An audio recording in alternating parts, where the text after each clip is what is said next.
Alors voilà, nous revoilà. Je continue exactement où je me suis arrêté pour ne pas perdre le fil. Donc, puisqu'on parlait de l'opération de swappage, ici en bas on devrait mettre select the currency, on devrait coller l'adresse du contrat qu'on a recopié à CoinMarketCap. C'est ça. Donc, dès lors qu'on a recopié, la crypto s'affiche, on clique sur la crypto et c'est bon, ça vient. Mais sauf que, puisque j'ai fait ça exprès de prendre le Shiba Inu. Le Shiba Inu n'est pas un BEP20. Donc, il est un ERC20.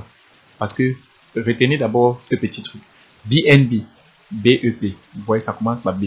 BEP20. Tous les BEP20 sont les BNB. Tous les E sont les Ethereum. Vous voyez un peu.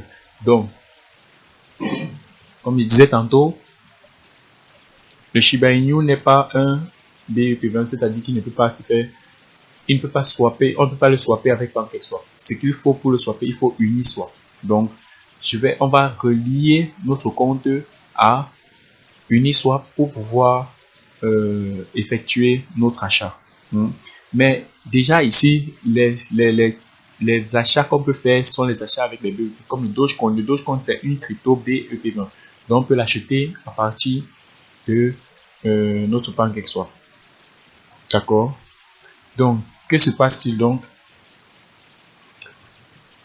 On opère de la même manière qu'on a opéré tout à l'heure pour pouvoir connecter notre Uniswap. Parce que là, vous voyez, je suis venu dans la barre de recherche, je tape Uniswap et Uniswap sort. Je clique sur Uniswap, je sélectionne. Après avoir sélectionné, toujours dans la zone de dApps, on connaît tous la zone qui est un peu comme Google. Je choisis Uniswap et Uniswap s'affiche. On va toujours me demander de connecter mon compte Uniswap. Vous voyez, je connecte donc mon compte Uniswap à mon compte Trust Wallet. Dès lors que c'est connecté, j'ai toujours, vous voyez ici, à la différence tout à l'heure, quand on avait PancakeSwap, on avait BNB, maintenant on a Ethereum. Donc il faut posséder des Ethereum pour pouvoir accepter pour pouvoir swapper des cryptos en ERC. Vous voyez. Là, vous pouvez défiler, vous voir d'autres cryptos que vous pouvez également utiliser, mais il faut les posséder. Vous voyez, si vous possédez des Ethereum facilement, vous pouvez faire cette opération.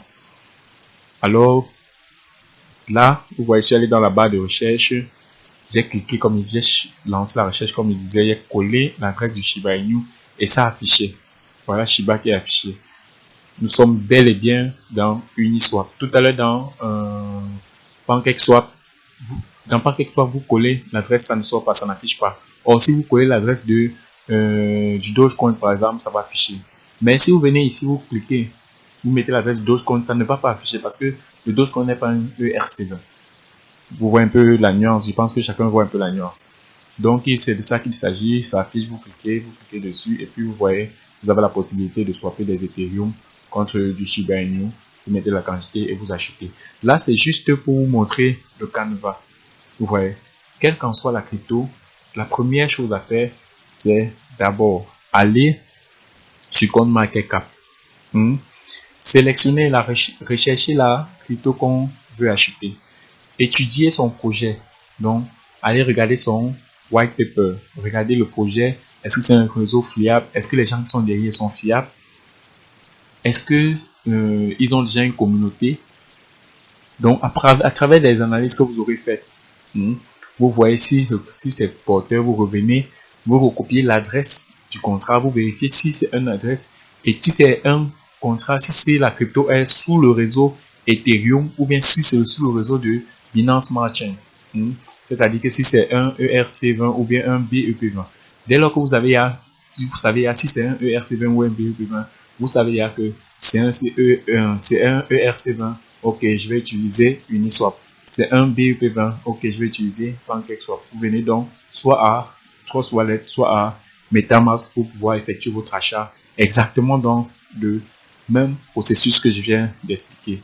Là, je vais détailler par la suite les mêmes procédures concernant MetaMask. Donc, je vais entamer les mêmes procédures concernant MetaMask. Quelle qu'en soit la question, s'il y a un truc que vous ne comprenez pas, les descriptions sont là, vous pouvez poser toutes vos questions, les groupes sont là, mon contact est là. Vous pouvez poser toutes vos questions et vous aurez vos réponses. Il y a toute une équipe derrière qui pourra répondre à toutes vos questions. Même d'autres personnes qui ont mieux compris pourront comprendre à travers notre petit forum. Après notre forum.